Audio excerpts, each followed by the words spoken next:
Thank you for coming back. That's absolutely fantastic to see you again, Barry. Now, last week we looked at Chiang Kai-shek and the Long March in our kind of ongoing review of China and Japan as part of your A-level history. So we're just going to go back through that first of all, and then this week we're going to use this kind of mock assessment to explore how the Kuomintang and the Chinese Communist Party treated the Chinese peasants, and have a little bit of a think about how you might answer a question like this in your A-levels. So let's just recap what we learned last week. Now, can you tell me a little bit about what we learned about Chiang Kai-shek and his how he came to power and how he treated the Chinese Communist Party during this period? Yes, it was in 1927. That's absolutely correct. Yes. And yes, that's right. In Shanghai, he purged the Chinese Communist Party. Yes, absolutely. With the help of the Green Gang, actually, the largest criminal organization in Shanghai. Good. And then what happened? Yes, that's absolutely right. So the CCP, the Chinese Communist Party, retreated to the countryside. Good. And yes, that's absolutely correct. And Chiang Kai-shek continued to pursue them. I mean, do you think Chiang Kai-shek liked Mao Zedong? Do you think he liked the Chinese Communist Party?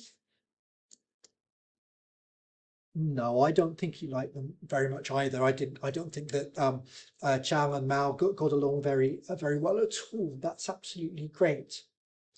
Right. Okay. So, and what did the CCP do as a result of being kind of constantly harassed by Chiang Kai-shek and his forces? That's correct. Yes. And when was that? That's right. So 1934 to 35, the retreat to Yunnan. Yes, absolutely. Okay. In north central China, where they established their base area until 1945. Okay, that's great. So that's our recap of last week. Now, what I would like you to do now is just to have a little bit of a look at these two sources. Just have a read of them for the moment. Don't worry too much about the question. So tell me a little bit about what kind of really grabs you about these two sources. Yes, that's right. The first source is a list of rules. Yes. Yes, it certainly looks as though the Red Army. Who were the Red Army? Do you know who the Red Army were? Yes, that's right. That's the communist forces. That's correct. Yes. Um, and yeah, it certainly looks as though they were being told anyway to work well with the peasants. Okay. And what about the second source? What does that perhaps tell us a little bit about? Ah, that's very good. You focused immediately in on the Kuomintang troops there, absolutely, and how they burned down houses. Good. Yeah, yeah, that's fantastic. And yeah, again, we've got somebody from the Chinese Communist Party kind of telling us that the CCP had good relations with the peasants. So, how do we think that? What do these sources tell us about the relationship between the Kuomintang and the peasantry and the CCP and the peasantry? Yeah, so the GMD treated the peasants poorly, good, and the CCP treated them Treated them well. Excellent. And can we go a little bit deeper in our analysis? What are some of the ways in which the Chinese Communist Party treated the peasants well, for example? Yes, no stealing, honesty. Okay, right. Being polite, good. That's what it says in source B there. And obviously the Kuomintang, yes, absolutely, kind of seizing food and blockading houses and stuff. So that's really good. Now, obviously, um, let's look at the question a little bit here. So the question says, from your analysis, why did the Communist Party have the support of the peasants, right? So what are some of the things that you might say based on these two sources to answer that question, just going into a little bit more detail. Okay, so CCP seem honest. Yes. They pay for things. Yes, good. Okay.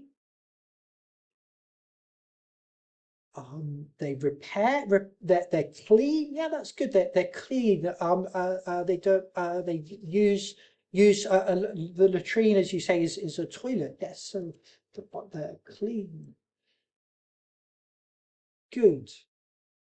So that's things that the Chinese Communist Party is doing, or the Red Army in this case. What about the activities of the Kuomintang forces? Why might that lead the Chinese Communist Party to have the support of the peasants?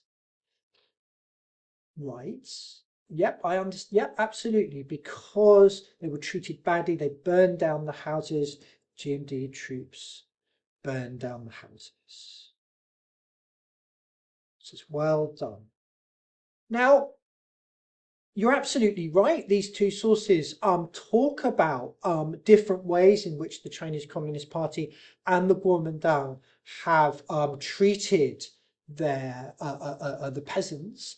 Can you tell me a little bit about who wrote the sources, right? Is that important? Does that affect how we think about these two sources?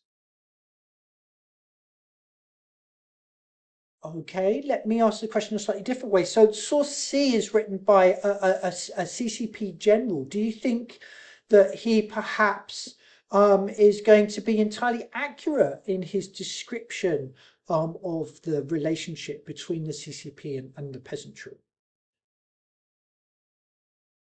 Yes, that's absolutely right. He might exaggerate a little bit, right? Okay. And he says this uh when he says, but the peasants encouraged us. Okay, right? They dug up from the ground the grain they had hidden from the GMD troops and gave it to us. So maybe we have to kind of ask a question there. Well, perhaps that is he's exaggerating a little bit. But does the first source B, confirm his account of the way in which the CCP worked with the peasantry? Yes, that's absolutely right. It does. It does. And do you know who Edgar Snow was? Do we know anything about him? No, so he was an American writer and journalist who worked in China, and so perhaps he could be said to be a little bit more objective, although he did still support the communists, right? Okay, so um, when we answered this question, right, okay, one of the things that we can say is absolutely yes. It appears that sources B and C support the fact that the Chinese Communist Party had the support of the peasants, but that certainly Peng Dehui was perhaps exaggerating that support a little in this source. Okay, all right, thank you very much.